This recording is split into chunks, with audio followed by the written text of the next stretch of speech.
First, I want to say thank you to Senator Vanderputte, someone who has been a role model and an excellent public servant for San Antonio for so many years now, fighting for us, making sure that the state makes the right investments in Austin. Let's give her a big round of applause.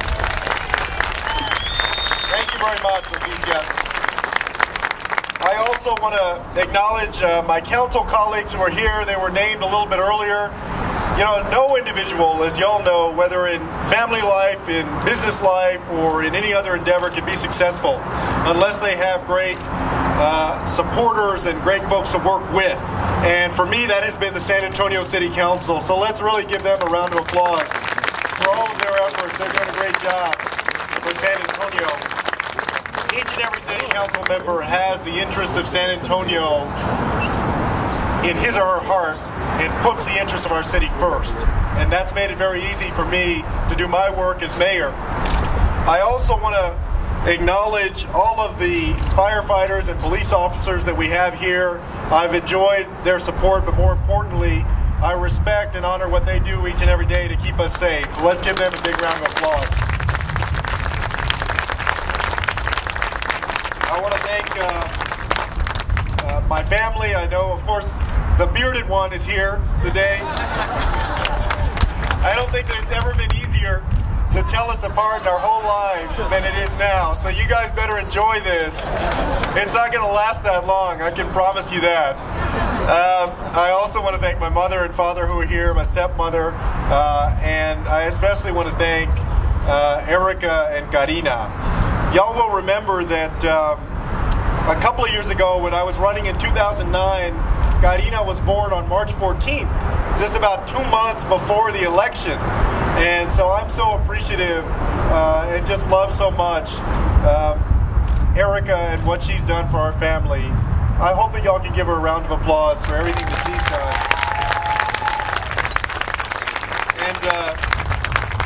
And it's been a very exciting time for both of us, you know, as new parents, as those parents that are trying to sort of explore what it's like to be parents for the first time, and as your baby grows up. And these days, you know, it tells you a little something about 2-year-olds. That I asked Karina before we came out here, you know, does Daddy look nice for his big day? And she said no. So I figure that as long as about 15 years from now she's still telling all the boys that we'll be very good.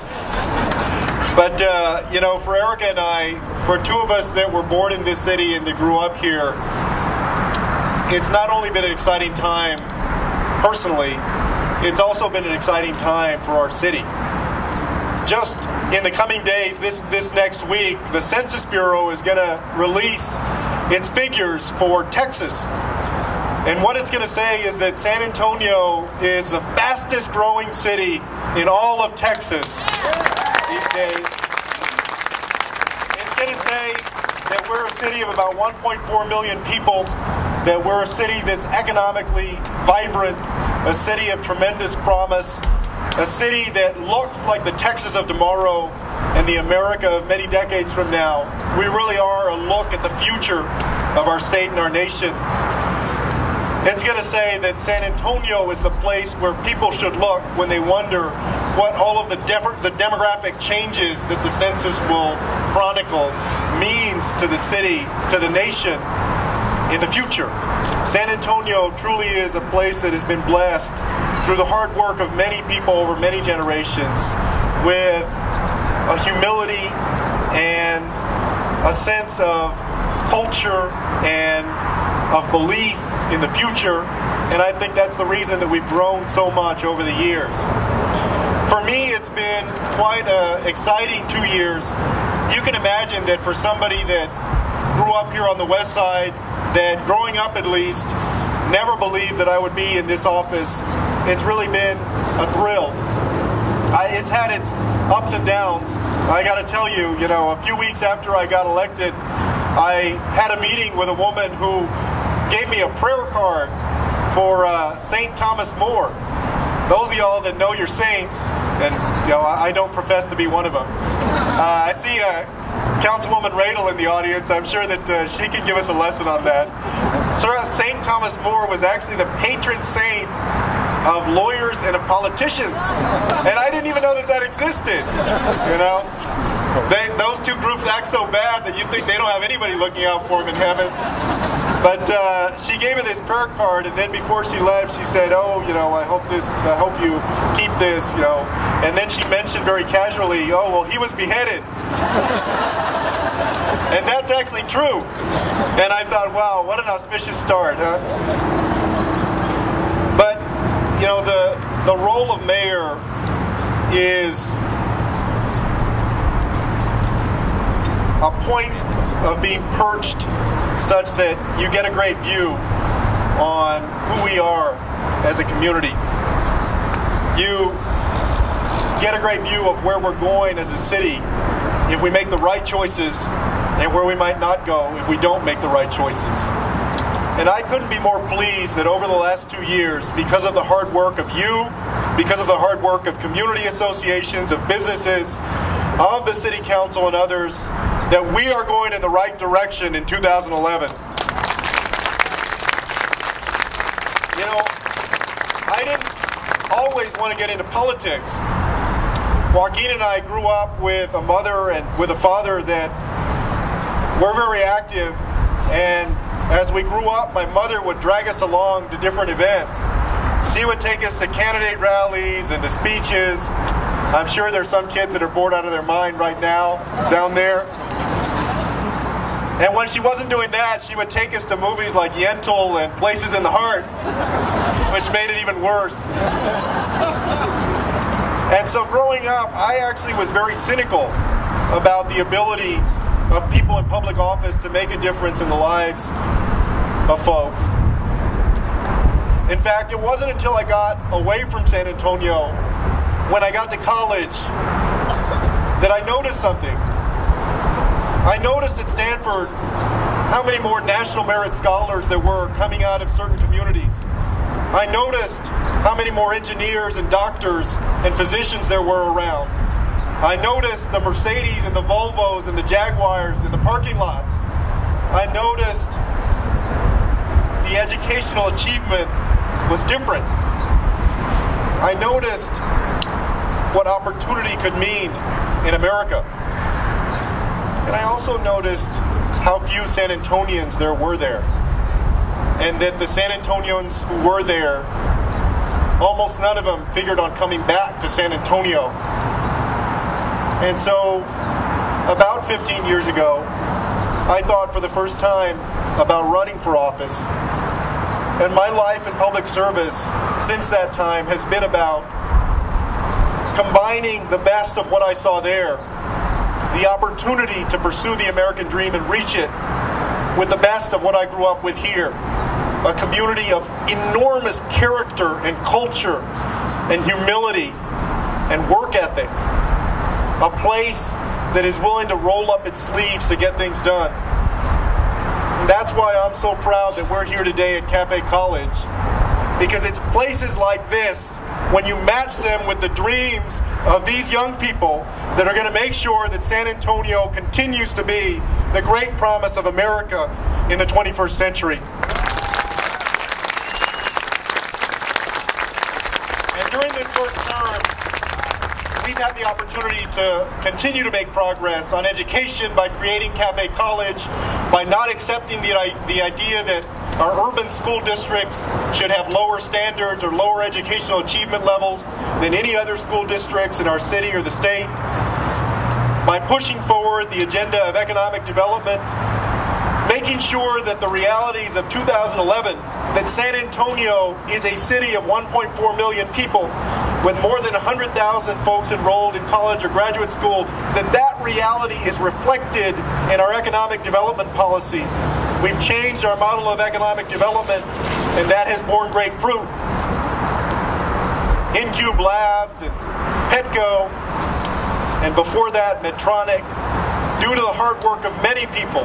I see Secretary Cisneros here. I remember reading in college speeches that he made about the aspirations of our community, and those aspirations are very much alive and well. And it's how we turn those aspirations into policy that I believe is going to make all the difference in the world. We've moved the agenda forward by not being afraid to tackle the big issues facing our city. Issues like energy and water, turning around a CPS Energy that had lost its focus into, once again, a CPS Energy that is respected and is on the right path of providing great energy and great jobs for San Antonio. We've also done that by not forgetting about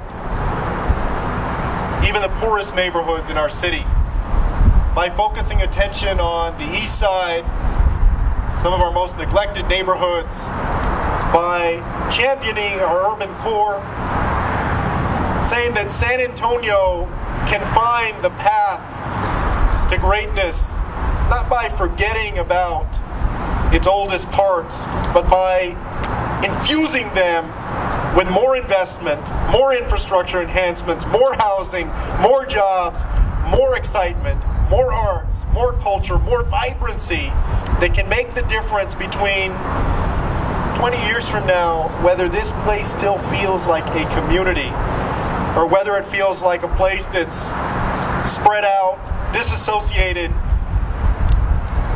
I believe that what's at stake in investing in our urban core is the very character and culture of San Antonio. And I believe that maybe the best thing that has happened during these last 2 years has been SA 2020. It was an effort to bring people of all backgrounds, all walks of life, all different perspectives together, and to dream about San Antonio's future. To reach for aspirations that sometimes we wonder whether we have. Today, the draft report of SA 2020 is up on the city's website and on the newspaper website. I hope that folks will take a look at that, because it's a beautiful document about our aspirations. But the next 2 years and the years to come are going to be about making that vision a reality for San Antonio. It's going to offer wonderful opportunities to make the right investments in education and economic development, in our urban core, in our arts, in our parks, in our quality of life, in the opportunities that our young people have to reach their American dream for the future. It's the hard work of actually getting where we want to go. I was speaking to a reporter the other day, and he asked when he read the report, well, where are all the details? I said, the most important thing that we can have as a city is the vision and to understand where we're going. And the details, through our hard work in the coming years, will lay themselves out with leadership, with creativity, with consensus. I know that we're going to get there. And one of the things that was most telling to me was that when we started the SA 2020 process, the facilitators that we were using out of Jacksonville, Florida, said that we would be good to get about 300 or 400 people to these events. It turned out that we averaged about 800, and at a couple of events got over 1,000 people at SA 2020.